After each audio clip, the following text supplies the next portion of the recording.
Beste behin, dagoeneko laugarrena urtea hasi zenetik, emakumeen mundu martxako erailketa matxisten aurkako protokoloa aktibatu dugu. Izan ere, pasaden maiatzaren 30ean, emakume bat eta bere alaba indarkeria matxistaren biktima izan dira. Amaren bikotekideak alaba hil eta ama zauritu du bere buruaz beste egin aurretik Bilbon. Lehenik eta behin, Euskal Herriko mugimendu feministatik gure babes eta elkartasun osoa adierazi nahi diegu senide, lagun eta gertukoei. Ez zaudete bakarrik.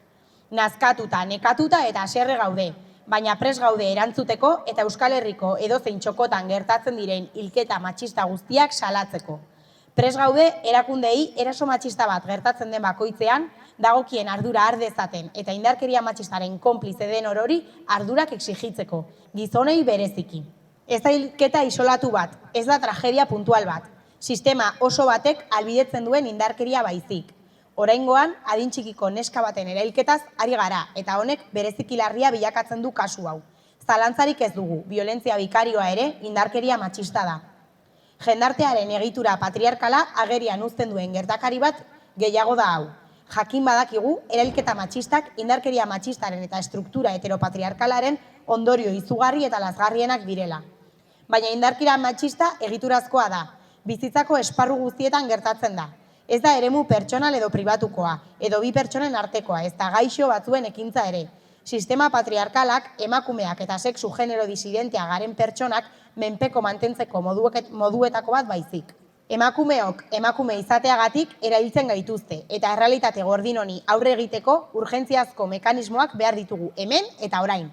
Egungo instituzioen pasibotasun eta jendeartearen konplizitatearen ondorioz, urtez urte emakumeon aurkako erasoek ez dute etenik.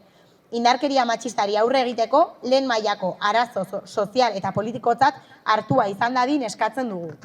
Egungo jarrera konplizeak alboratu eta bizigaren jendarte antolaketa sexistari aurre egiteko benetako neurriak behingoz har daitezela exigitzen dugu. Gure bizitzak daude jokoan.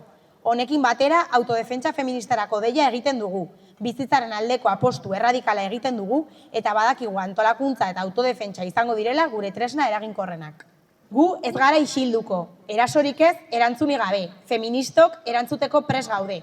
Lotxa eta beldurra aldez aldatzen hasira eta antolatzen eta saretzen jarraituko dugu elkarrekin borrokan denak aske izan arte. Erailketa matxistarik ez, denak aske izan arte martxan jarraituko dugu. Gora borroka feminista! Gora borroka feminista!